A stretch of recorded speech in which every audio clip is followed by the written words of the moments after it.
Nessas últimas semanas eu venho trazendo aqui para vocês todas as segundas-feiras análise de gestores, de economistas profissionais, de pessoas do mercado que falam a todo instante que estão esperando aí, estão com a expectativa de que a gente vá passar por uma recessão nos Estados Unidos e no mundo no final de 2023, início de 2024, e que isso vai representar um grande problema. Alguns acham que até vai quebrar o dólar, que vai deixar de ser a moeda usada pelo planeta, que o ouro vai voltar, enfim, diversos os problemas que a gente vem comentando aqui para vocês. Mas hoje eu quero trazer um gestor que ele não acredita que esses dados estão tão ruins assim.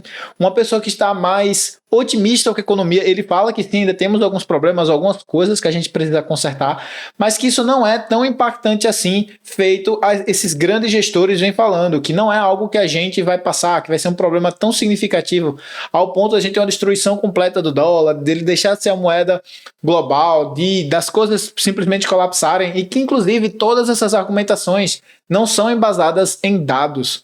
E o nome dele é Jeff Christian e eu vou trazer aqui para vocês para a gente poder falar um pouco mais na live de hoje. Vamos lá? E como sempre eu trago aqui os nossos slides, né, para a gente poder apresentar aqui para vocês. O tema da nossa live é o que é mentira e o que é verdade sobre a situação real do dólar. Considerações sobre uma entrevista com Jeff Christian sobre o fim da hegemonia do dólar e sobre a percepção dele da economia que a gente vai trazer aqui para vocês. Primeiro, quem é o Jeff Christian? Né? Por que a gente deve prestar atenção no que ele está falando?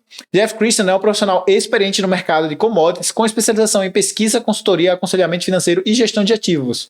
Se vocês se lembrarem bem, na nossa primeira live aqui a gente trouxe o Rick Rule, que também é um especialista na parte de commodities, só que ele é mais focado na parte de commodities energéticas. E aqui o Jeff ele é mais focado na parte principalmente das commodities metálicas, ouro e prata, apesar de cobrir uma série de outras também. Sua jornada acadêmica inclui um diploma de bacharel em jornalismo com ênfase em ciência política. Depois ele estudou uma pós-graduação em economia internacional, econometria, finanças e ciência política. O início da sua carreira se deu como editor associado à McGraw-Hill Publication Co., onde rapidamente superou as expectativas salariais, né? Começou a crescer bastante e virar uma referência no mercado. Ao longo da sua trajetória, Jeff liderou uma equipe de 10 funcionários, adotando um estilo de gestão equilibrado que combina encorajamento, orientação prática e supervisão mais próxima quando necessário.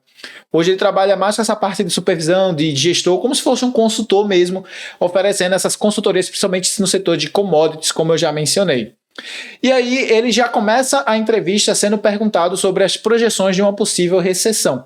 E aí o Jeff ele responde que muitas considerações sobre essa recessão não encontram respaldo nos dados existentes. Então, enquanto a gente está falando aqui de diversos gestores, economistas e muitas pessoas que observam esses dados e pensam a gente vai passar por uma recessão, não é essa a opinião do Jeff, como a gente vai ver mais para frente. Ele reconhece que a dívida é um problema. Aqui ele está falando da dívida dos Estados Unidos, que está na casa dos 33, 35 trilhões de dólares. Mas esse problema não é tão grande quanto alguns temem, né? Muita gente bota muito respaldo e vai acabar, vai destruir, porque a dívida está muito grande. Na visão do Jeff é preocupante, mas não tão preocupante assim feito a galera tá falando, né? Tão alarmante assim. Ele menciona que está com o CPM Group, que é um grupo que a gente já vai falar mais para frente, discutindo sobre essas perspectivas para a economia, recessão, ouro, inflação, entre outros temas econômicos que são relevantes.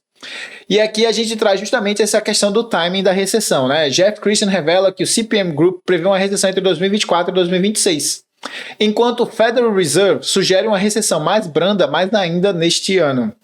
E aí ele fala, o Fed pode estar sendo prematuro em suas projeções e enfatiza a dificuldade em prever o timing de uma possível recessão.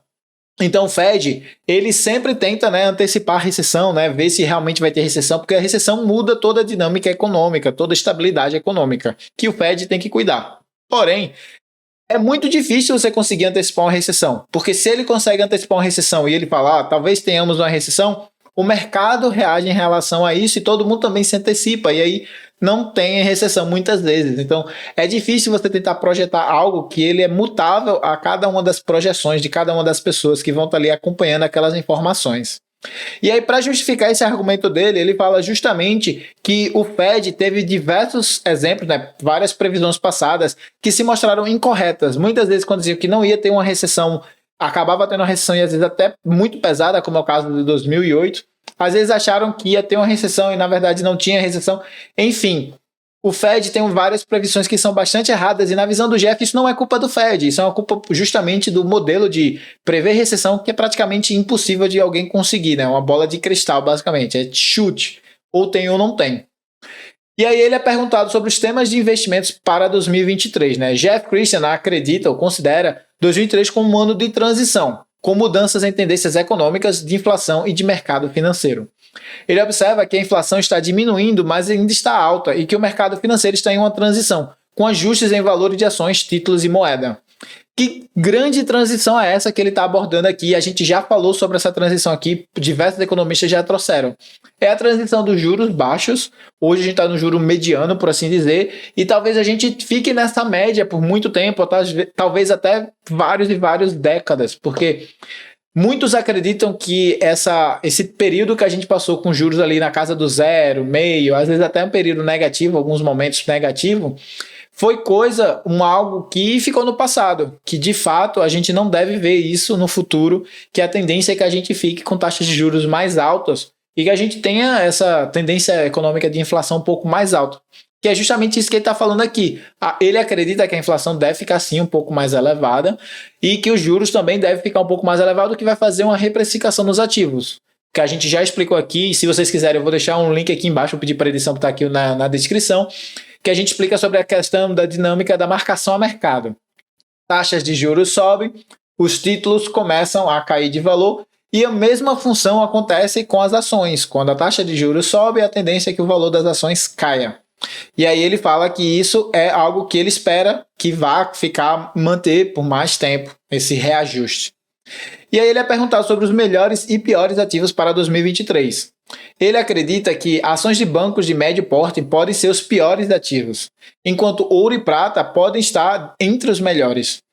Na questão dos bancos de pequeno e médio porte, é muito por conta da questão de serem bancos mais regionais, de eles estarem mais alavancados em alguns setores, principalmente imobiliário, coisa que a gente já abordou aqui. Inclusive, temos uma live que a gente trouxe aqui, a Nomi Prince, que ela abordou muito sobre essa questão da queda bancária. Vou pedir também para colocar aqui embaixo na descrição, caso vocês queiram assistir.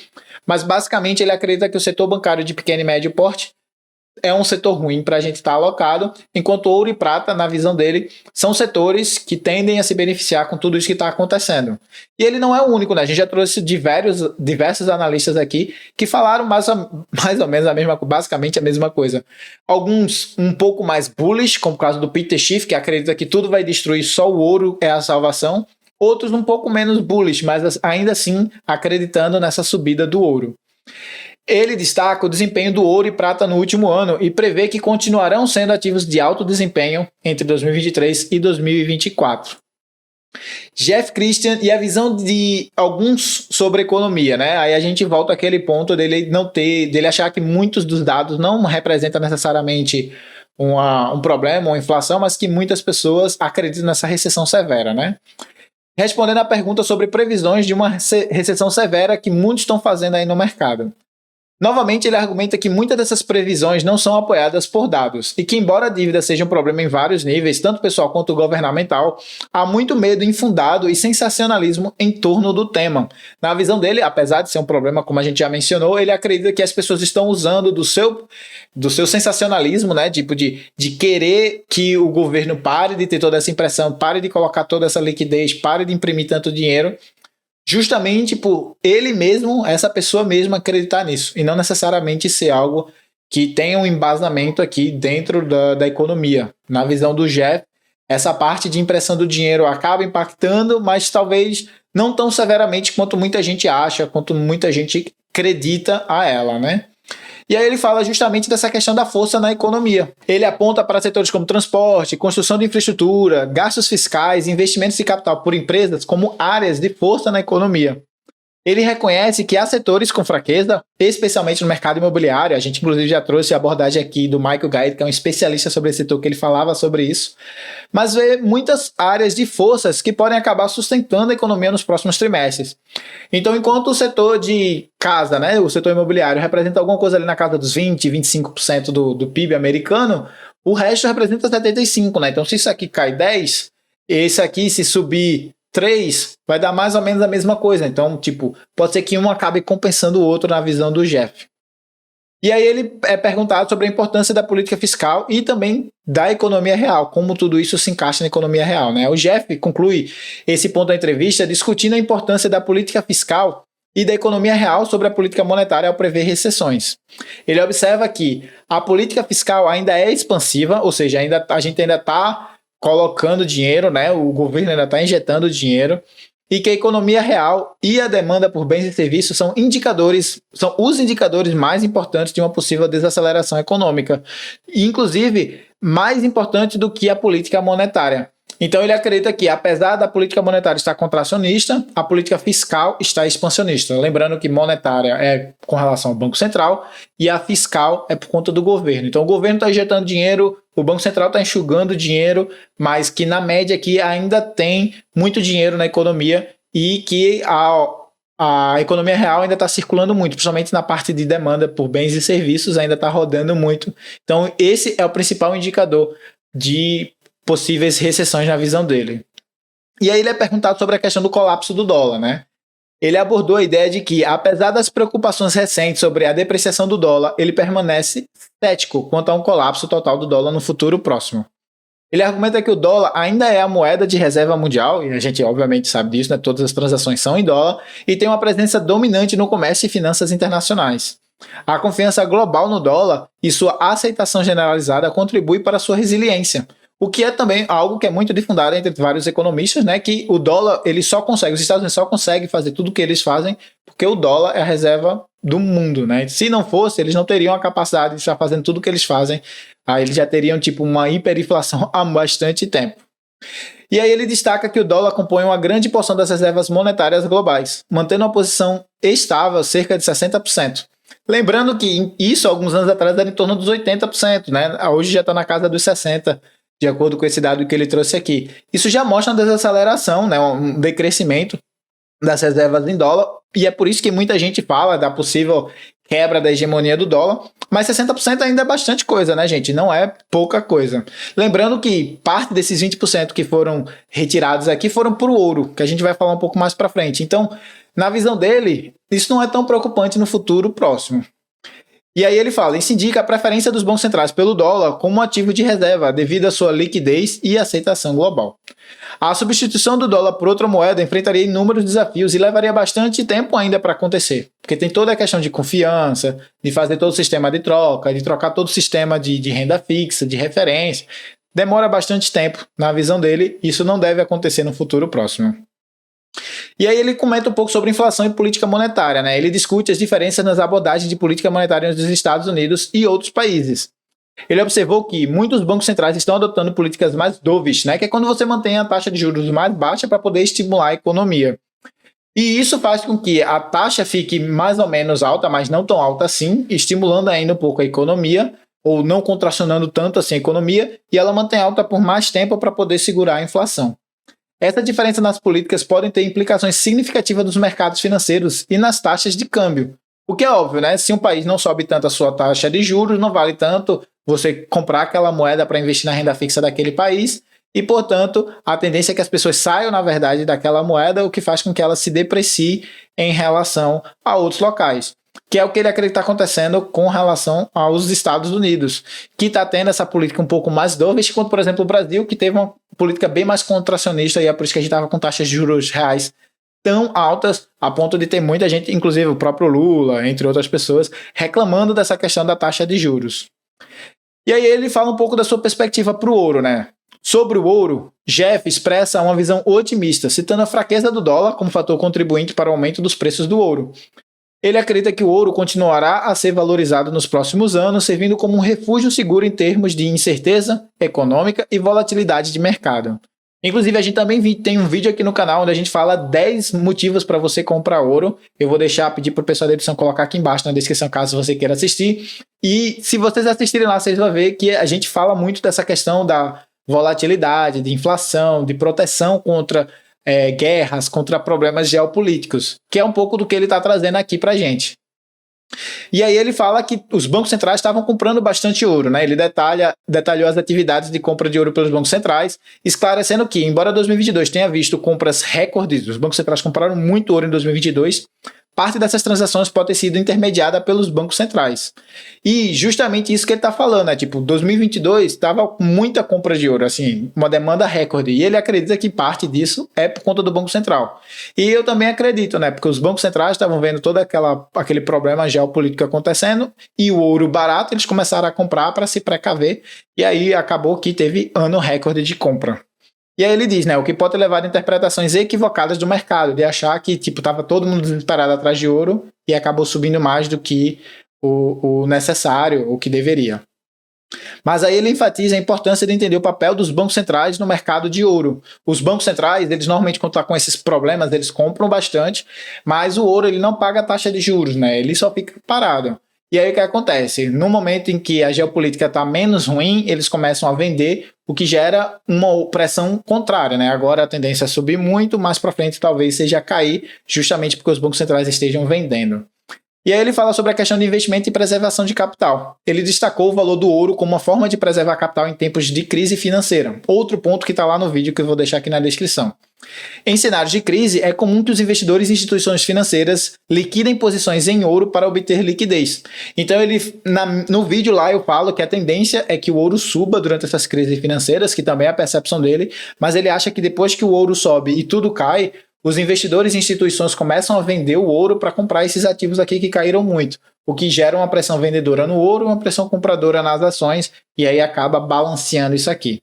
O ouro é visto como um ativo seguro e líquido, que pode ser facilmente convertido em dinheiro quando necessário, e é por isso que tanta gente enfatiza de você ter uma posição de ouro. Inclusive no próprio vídeo que eu estou referenciando aqui há bastante tempo, eu falo que o ouro ele é descorrelacionado com outros ativos, o que faz com que torne melhor você ter ouro na carteira do que você, por exemplo, ter outra ação de tecnologia, outra ação de banco ou de qualquer outro setor que você já tenha lá, porque é incorrelacionável, né? Quando um sobe, não necessariamente o outro vai subir, o que faz com que quando esse caia, não necessariamente o ouro vai cair. Então, a não ser que seja uma coisa generalizada, uma crise muito grande generalizada, a tendência é que enquanto está caindo, o ouro está subindo e aí você consegue rebalancear e ficar tranquilo.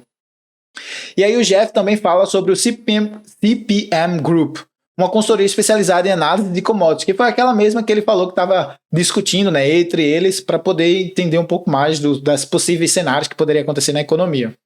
E ele destacou o compromisso da empresa com a pesquisa baseada em dados e análise de oferta e demanda para fornecer projeções de preços precisas e insights de mercado para investidores e outras partes interessadas no mercado de commodities. Então ele destaca aqui que ele, junto com o time dele, está realmente focado em trazer essas informações precisas, baseadas nos dados, analisando de fato dados, ao contrário do que ele acredita que os outros economistas estejam fazendo, já que ele diz que estão falando sem necessariamente ser baseado em dados. E aí, qual o insight dessa entrevista, né? O Jeff ele ofereceu uma visão equilibrada e informada sobre o estado atual do dólar americano e do mercado de ouro. Ele enfatiza a importância de entender a complexidade do mercado de ouro e a dinâmica entre moedas e commodities. Isso aqui é muito importante a gente ter em mente. Eu tenho um vídeo, né, que eu falei para vocês, inclusive agora há pouco, da questão do ouro. Lá eu falo da dinâmica do ouro, do comportamento de subir e descer, das reservas, de inflação. Mas eu não explico, por exemplo, o que a gente acabou de ver aqui de quando todo mundo vê o ouro subindo muito e tudo caindo, as pessoas normalmente vendem aqui, compram aqui. Então é importante você acompanhar essa entrevista aqui, porque a gente está sempre dando alguns insights importantes. E eu acho importante de trazer esse ponto aqui, né, reforçar esse ponto aqui, até para pedir para você se inscrever clicando no botão inscreva-se aqui abaixo, se você ainda não for inscrito. Porque neste momento você acabou de ganhar uma informação extremamente valiosa que pode te trazer bastante dinheiro e eu espero continuar trazendo essas informações aqui para vocês e a sua confiança de se inscrever aqui para você continuar aprendendo comigo. Mas vamos lá, nesse insight aqui sobre estabilidade do dólar e o valor do ouro como um ativo de investimento são particularmente relevantes para investidores e analistas que estão navegando aí no atual ambiente econômico global de incertezas acontecendo em todo instante, a todo momento. Quem acompanha a minha carteira de investimento, e eu vou pedir para o pessoal da edição colocar o vídeo aqui embaixo também na descrição do último vídeo que eu fiz, vai perceber que a minha carteira de ouro lá está mais de 50% da minha carteira.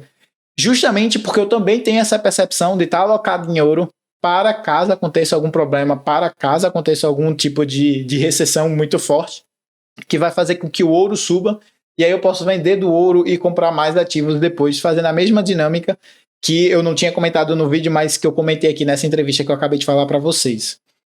E aí vamos falar um pouco aqui dos principais pontos, né? O ouro é visto como um hedge contra incertezas e recessões, como expectativa de continuidade de valorização. bancos centrais aumentaram as compras de ouro em 2022, mas não necessariamente eles vão continuar comprando essa proporção, até porque o ouro subiu bastante nesse último ano. O ouro é valorizado como meio de preservar capital em tempos de crise, principalmente quando a gente está tendo esses cenários de possíveis guerras, Taiwan, China, guerra econômica, Estados Unidos e China, guerra Rússia e Ucrânia.